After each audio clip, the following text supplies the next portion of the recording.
So it's insane man here. आज है मेरे पास बहुत सारी न्यूज़ पूरे यूट्यूब कम्युनिटी के लिए, सो वीडियो को एंड तक ज़रूर देखना। सो पहली न्यूज़ है गौरव तनेजा और ध्रुव राठी की कंट्रोवर्सी के बारे में।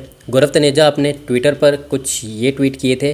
गृह प्रवेश पूजा, Hinduism is a science based way of living. On 3 December 1984 2 families remained unaffected from the Bhopal gas leak.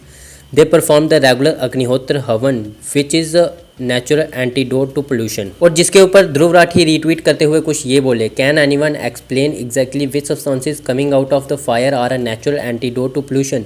Is it CO2, CO और समथिंग एल्स? और इसके ऊपर द देशभक्त भी कुछ बोले, this is good but no we need to do more research and find a natural antidote to WhatsApp university. So अभी तक फ्लाइंग बीस्ट का इसके ऊपर कोई भी रिप्लाई नहीं आया है। अगर कोई भी वो रिप्लाई करते हैं तो मैं आपको इन्फॉर्म कर दूंगा। सो अगली न्यूज़ है आशीष चंचलानी के बारे में। आपको तो पता ही होगा डॉक्टर स्ट्रेंज जो कि 7 मई को रिलीज़ होने वाला है, उसके ऊपर आशीष चंचलानी कुछ ये बोले, bye bye Twitter and the social media, time to avoid you for hashtag doctor strange. तुम बहुत स्पॉइलर दे रहे हो। इसका मतलब कि आशीष चंचलानी अब थोड़े टाइम तक सोशल मीडिया पर अनएक्टिव ही रहेंगे। सो अगली न्यूज़ है रजनी चौधरी के बारे में। रजनी चौधरी जी को तो आप सब लोग जानते ही होंगे।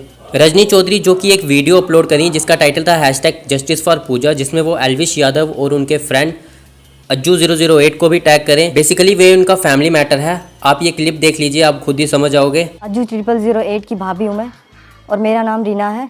उनके सबसे बड़े भाई सूबे सिंह की वाइफ हूँ जो एक्सपायर हो चुके हैं। इन्होंने मेरे पति की डेथ के बाद मुझे धक्के मार के घर से निकाल दिया और ये सब चीज़ों में सारे फैमिली वाले थे। अज्जू 008 और उसकी गर्लफ्रेंड भी साथ में थी।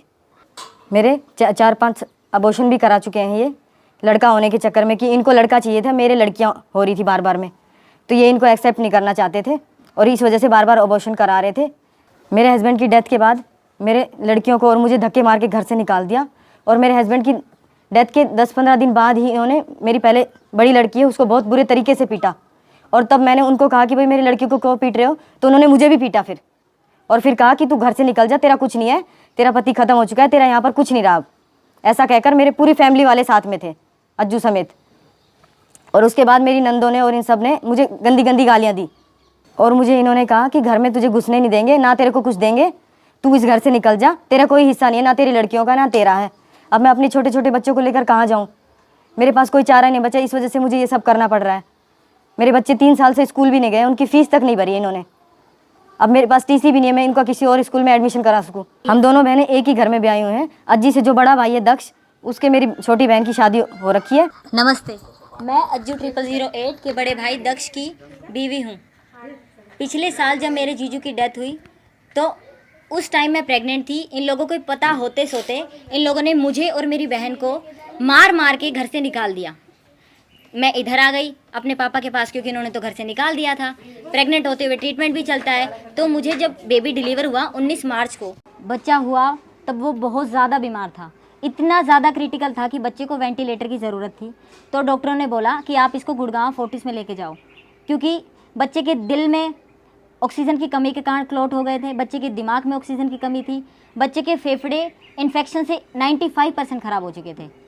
तो उस टाइम पे जब बच्चे को फोर्टिस लेकर गए तो मेरे पापा ने अज्जू और उसकी फैमिली को फ़ोन किया कि भाई बच्चा क्रिटिकल है, तुम लोग आओ, पैसे भरो। तो वो लोग बोलते हैं, वो पहले तो वो आ गए, उन्होंने सोचा ठीक है बच्चा थोड़ा बहुत बीमार होगा।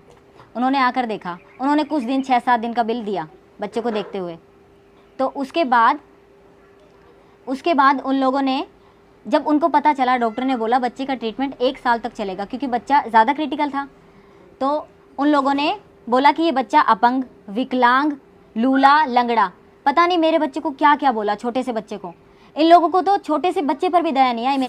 और वो एल्विश यादव के ऊपर भी कुछ बोले, आप खुद ही सुन लीजिए। एल्विश भाई, आप तो मेरे छोटे भाई जैसे हो। मैं आपसे एक बात कहना चाहूँगी। तब मैं अज्जू 008 के घर पर, यानी कि मेरा ससुराल, 2 दिन तक रुकी तो मैंने एक चीज़ देखी कि इसकी मम्मी और इसकी बहन पता क्या बोलती कि ये एल्विश और जो जितने भी लड़के हैं इनको तू क्यों इतना खिलाता पिलाता है? तो अज्जी बोलता कि ये मोटी मुर्गी है, इनसे मेरे व्यूज़ और लाइक्स बढ़ते हैं, इसलिए ये सब करता हूँ, इनको आप खिलाते रहो ताकि मेरा मोटा आता रहे इनसे। एल्विश भाई, मेरी आपसे एक रिक्वेस्ट है कि आप दोनों साइड की बात सुनकर जब जज करो, हमें उनकी बात सुनकर जज मत करो।